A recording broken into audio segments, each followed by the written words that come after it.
Hello நண்பர்களே, வணக்கம். நான் உங்கள் பிரியா. நம்ம பார்க்க போகிற பதிவு என்ன அப்படின்னு பார்த்தீங்கன்னா, பங்குனி மாதம் நம்மளுக்கு வளர்பிறை சஷ்டி எத்தனாம் தேதி வருது, என்ன கிழமையில் வருது, என்ன மாதிரியான விரதங்கள் இருக்கணும், இதெல்லாம் பற்றி நம்ம இந்த பதிவில் பார்க்கலாம். அதற்கு முன்னாடி நீங்கள் இந்த பதிவை பார்க்கக்கூடிய முருக பக்தர்களாக இருந்தீங்க அப்படின்னா, ஓம் சரவணபவா போற்றிங்கிறத கமெண்ட் பாக்ஸில் கமெண்டாக போஸ்ட் பண்ணுங்கள். நம்மளோட சேனல் இது வரைக்கும் நீங்கள் சப்ஸ்கிரைப் பண்ணாமல் பார்த்துட்டு இருந்தீங்க அப்படின்னா மறக்காமல் சப்ஸ்கிரைப் பண்ணி நம்ம சேனலுக்கு சப்போர்ட் பண்ணுங்கள். இது போல் முருகர் சம்மந்தமான பயனுள்ள தகவல்களை நீங்கள் பார்த்து தெரிந்து கொள்ள முடியும். இப்போ வாங்க நம்ம பதிவுக்குள்ளே போகலாம். நீங்கள் உங்களுக்கு முருகப்பெருமானோட ஒரு சக்தி வாய்ந்த நாட்கள்னு முருக பக்தர்கள் அனைவருமே விரதம் இருந்து வழிபடக்கூடிய நாட்கள் எதெல்லாம் அப்படின்னு பார்த்தீங்கன்னா, கிருத்திகையும் அப்புறம் ஒவ்வொரு மாதம் வரக்கூடிய சஷ்டி விரதம்.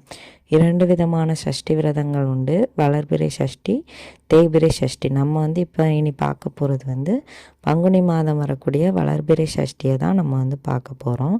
இந்த வளர்பிறை சஷ்டியில் எதுக்கெல்லாம் நம்ம வேண்டுதல்கள் வைக்கலாம் அப்படின்னா, நம்மளோட தொழில் சம்பந்தமான பிரச்சனை, குழந்தை பாக்கியம், திருமண பிரச்சனை, அப்புறம் குடும்ப முன்னேற்றம், தொழில் முன்னேற்றம், இந்த மாதிரி முன்னேற்றத்திற்குரிய பிரச்சனைகளுக்கு நம்ம முருகப்பெருமான் கிட்ட வளர்பிறை சஷ்டியில் வேண்டுதல்கள் வச்சோம் அப்படின்னா கண்டிப்பாக அது நிறைவேறும் அப்படின்னு சொல்லப்படுது.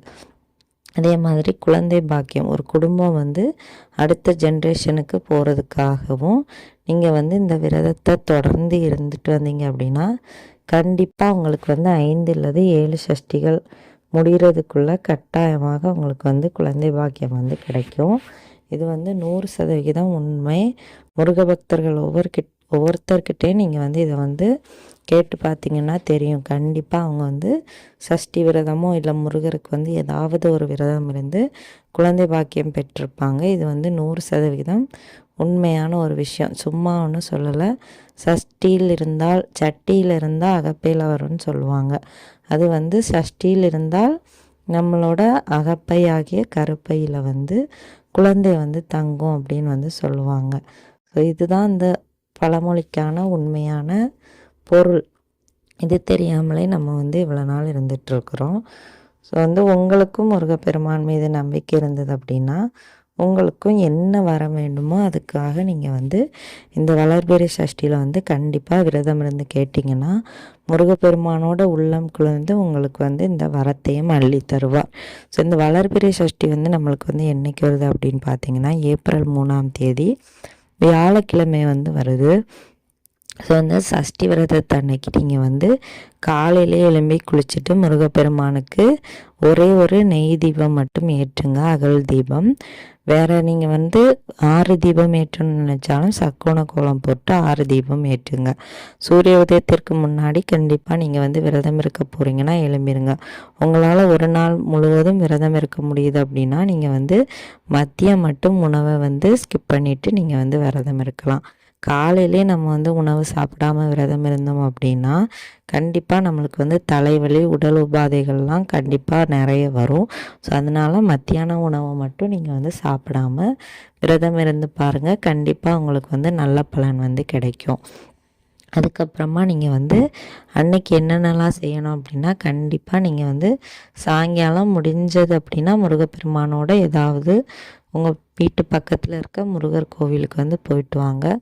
போக முடியலை அப்படின்னாலும் கூட ஒன்றும் பெரிய தவறு கிடையாது. வீட்டிலையே உங்களோட விரதத்தை நீங்கள் நிறைவு செஞ்சு கொள்ளலாம். கடவுள் கண்டிப்பாக கோவிலில் போய் கேட்டால் தான் உங்களோட வேண்டுதலை நிறைவேற்றி தருவார்னு கிடையாது. வீட்லேயும் வச்சு நீங்கள் கேட்டுக்கொள்ளலாம் உங்களோட வேண்டுதல்களை. அதே மாதிரி பார்த்திங்கன்னா நீங்கள் என்னென்னலாம் பண்ணலாம், விரதங்கள் என்னென்ன விரதங்கள்னு உங்களுக்கு தெரியும். பால் மட்டும் சாப்பிட்டு விரதம் இருக்கலாம், பாலும் பழமும். அப்புறம் தண்ணீர் மட்டும் குடிச்சே நிறைய பேர் விரதம் இருப்பாங்க. அப்படி விரதம் இருக்கிறவங்களுக்கு கண்டிப்பாக அவங்களோட வேண்டுதல்கள் சீக்கிரமாக நிறைவேறும். தண்ணீர் மட்டும் குடித்து விரதம் இருக்கிறது ரொம்பவும் கஷ்டம். எப்போல்லாம் பசிக்குதோ அந்த டைம்லாம் தண்ணி குடிப்பாங்க. பின்ன என்ன, தண்ணி குடிக்கிறதுனால உடல் சோர்வு கண்டிப்பாக இருக்காது. அவங்களால முழு நேரமும் சாப்பிடாமல் இருக்க முடியும். ஆனால் தலைவலி கண்டிப்பாக வரும். இந்த மாதிரி இருக்கும்போது நம்மளுக்கு வந்து வேண்டுதல்கள் வந்து சீக்கிரமாக நிறைவேறும். தண்ணீர் மட்டும் குடித்து விரதம் இருந்தீங்க அப்படின்னா. அதுக்கப்புறமா நீங்கள் வந்து உங்களுக்கு வந்து என்ன மலர்கள் கிடைக்குதோ அதை வச்சு முருகப்பெருமானோட படத்தையோ சிலையையோ வேலையோ அலங்காரம் பண்ணிவிட்டு வேல்மாறல் படிங்க, அபிஷேகம் பண்ணுங்க அன்னைக்கு. இல்லை கந்த சஷ்டி கவசம் படிங்க. இல்லவோ சரவண பவாங்கிறதையே நீங்கள் வந்து 36 முறை சொன்னீங்க அப்படின்னா கந்த சஷ்டி கவசம் படித்ததற்கான முழுமையான பலன்களும் அதில் வந்து கிடைக்குமா. சரவண பவாங்கிறத வெறும் சரவண பவான் படிக்காமல் அந்த மாற்றி மாற்றி நம்ம வந்து சொல்லுவோம். சரவண பவா, அடுத்து வந்து சாவை தூக்கி பின்னாடி போட்டுட்டு அந்த மாதிரி சொல்லக்கூடிய அந்த மந்திரத்தை வந்து நீங்கள் வந்து சொல்லணும். அப்படி சொல்லும்போது உங்களுக்கு வந்து கந்த சஷ்டி கவசம் படித்ததற்கான முழுமையான பலன் வந்து கிடைக்குமா. இதை வந்து நீங்கள் வந்து ஒவ்வொரு சஷ்டிக்குமே தொடர்ந்து செஞ்சுட்டு வரும்போது உங்களோட வேண்டுதல்கள் வந்து சீக்கிரமாக நிறைவேறும். ஸோ வந்து இப்படி தான் நீங்கள் வந்து சஷ்டிக்கு வந்து செய்யணும். அதுக்கப்புறமா நீங்கள் வந்து காலையிலே விளக்கேற்ற முடியலனாலும் 3 ஓரை நேரம் இருக்குது. காலையில் 6 to 7, மத்தியானம் 1 to 2, இரவு வந்து 8 to 9. இதில் ஏதாவது ஒரு நேரத்தில் நீங்கள் வந்து முருகப்பெருமானுக்கு வந்து தீபங்கள் ஏற்றி பூஜைகள் பண்ணி உங்களோட விரதத்தை வந்து நிறைவு செய்யலாம். மாலை 6 மணிக்கு மேலே எப்போனாலும் நீங்கள் வந்து விரதத்தை முடிச்சுட்டு சாப்பிடலாம், கோயிலுக்கு போயிட்டு வரலாம். கண்டிப்பாக உங்களோட வேண்டுதல்களை 100% முருகப்பெருமான் வந்து நிறைவேற்றி தருவார். இந்த பதிவு வந்து உங்களுக்கு வந்து உபயோகமாக இருக்கும்னு நினைக்கிறேன். உபயோகமாக இருந்தது அப்படின்னா லைக் பண்ணுங்கள், நம்மளோட சேனலை சப்ஸ்கிரைப் பண்ணி வச்சுக்கோங்க. இந்த வீடியோவின் முழு பதிவை பார்த்த அனைத்து நண்பர்களுக்கும் மிக்க நன்றி.